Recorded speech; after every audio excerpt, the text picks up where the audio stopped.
Timeline, 5000 ans d'histoire, Richard Fremder.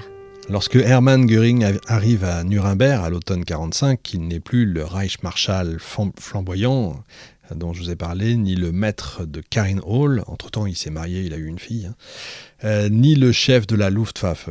C'est un prisonnier. Il est amaigri, contrairement à ce qu'on voit dans le film, sevré de morphine, dépouillé de ses titres, placé sous surveillance constante. Mais très vite, il y a une évidence qui s'impose aux observateurs comme aux autres accusés. Göring n'est pas un homme abattu, c'est un homme qui a compris totalement où il se trouve. Et contrairement à la majorité des dignitaires nazis traduits devant le tribunal militaire international, donc à Nuremberg, Göring saisit immédiatement la nature du procès. Il comprend que Nuremberg n'est pas seulement une juridiction pénale, c'est un procès politique de l'État nazi. Un procès de système, de chaîne de commandement, de responsabilité collective, mais qui cherche en même temps à individualiser la culpabilité. Et c'est précisément dans cette tension que Göring va tenter de s'engouffrer. Dès les premiers jours, il s'impose comme le personnage central du box des accusés. C'est quand même l'ancien Reichsmarschall, l'ancien numéro 2 du Troisième Reich. Il parle fort, il interrompt, il ironise, il intimide aussi. Il galvanise souvent les autres accusés qui se tournent vers lui comme vers un chef de file, presque un porte-parole officieux. Et ce rôle n'est pas improvisé. Göring sait qu'il est parmi les accusés celui qui dispose du plus grand capital politique, du plus grand sens de la scène, et d'une connaissance intime, évidemment, du fonctionnement du régime. Il décide donc de ne pas se poser en exécutant, il se pose en homme d'État vaincu. Et c'est extrêmement important de comprendre ça. Sa ligne de défense est remarquablement cohérente et profondément cynique. Sa première ligne, c'est la légalité formelle. Göring affirme qu'il a toujours agi dans le cadre des lois du Reich. Il n'aurait fait qu'exécuter des décisions prises par un État souverain reconnu internationalement jusqu'en 1939. Intéressant. Selon cette logique, le tribunal n'aurait aucune légitimité à juger des actes qui relevaient du droit interne allemand. Deuxième ligne, je reviendrai sur tout ça dans le bonus.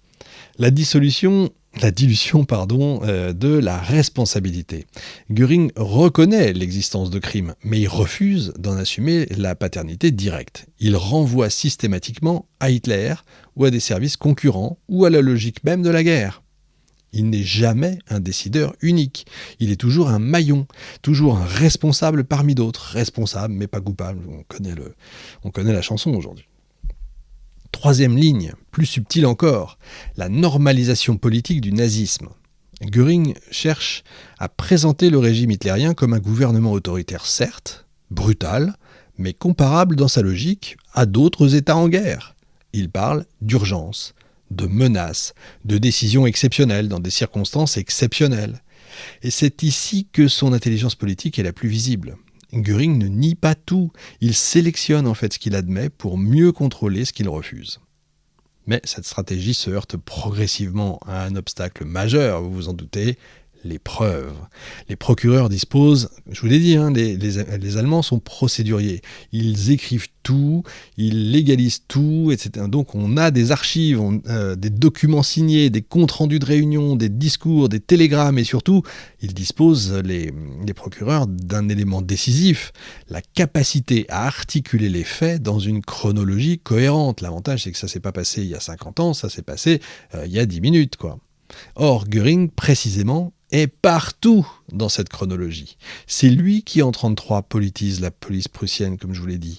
C'est lui qui signe l'ordre de création des camps de concentration. C'est lui qui confie à Heydrich en 1939 la mission de préparer la solution finale de la question juive sur le plan administratif. C'est lui qui dirige le pillage économique de l'Europe. C'est lui qui supervise une partie essentielle de l'économie de guerre. Et face à ça, sa défense commence à se fissurer et le moment clé du procès intervient et on le voit bien dans le film quand il est confronté à la question de la responsabilité individuelle dans un régime criminel. Les procureurs ne cherchent plus seulement à établir des faits, ils cherchent à démontrer que le crime nazi est un crime de direction et que Göring appartient au sommet de cette direction. Alors Göring tente un dernier déplacement. Il affirme que le nazisme était une révolution, que toute révolution engendre des violences et que juger les vaincus revient à criminaliser l'histoire elle-même. Mais ce raisonnement se retourne contre lui parce que Nuremberg introduit une rupture fondamentale. L'idée que la souveraineté de l'État ne protège pas ceux qui organisent des crimes de masse, que l'obéissance n'efface pas la responsabilité et que la position au sommet aggrave la culpabilité. Et peu à peu, Göring comprend qu'il ne va pas gagner. Et c'est là que son attitude va changer. Alors il reste combatif, mais il devient plus amer. Il se replie sur une posture de dignité personnelle, il refuse toute repentance. Évidemment, il refuse toute demande de pardon, évidemment. Dans ses dernières déclarations, il ne se présente jamais comme un criminel, il se présente toujours comme un vaincu de l'histoire. Le verdict tombe, vous le connaissez certainement, condamnation à mort par pendaison. Et là, pour Göring, c'est une humiliation insupportable, pas la mort, mais la forme de la mort. Alors il décide de reprendre une dernière fois le contrôle du récit en se suicidant au cyanure, la veille de son exécution. Il prive le tribunal de son ultime mise en scène, il choisit sa mort, il refuse le rôle de condamné docile. Mais, clairement, ce geste ne change absolument rien à l'essentiel. À Nuremberg, Göring n'a pas été jugé comme un monstre isolé. Il a été jugé comme ce qu'il a été, un dirigeant central d'un État criminel, un homme qui a su transformer la violence en politique, la prédation en économie et le mensonge en mode de gouvernement. Et ce procès qu'il avait cru pouvoir dominer pendant un moment, il avait cru pouvoir utiliser le procès comme une tribune, aura finalement exposé ce qu'il cherchait le plus à dissimuler, sa responsabilité pleine et entière dans le fonctionnement du système nazi.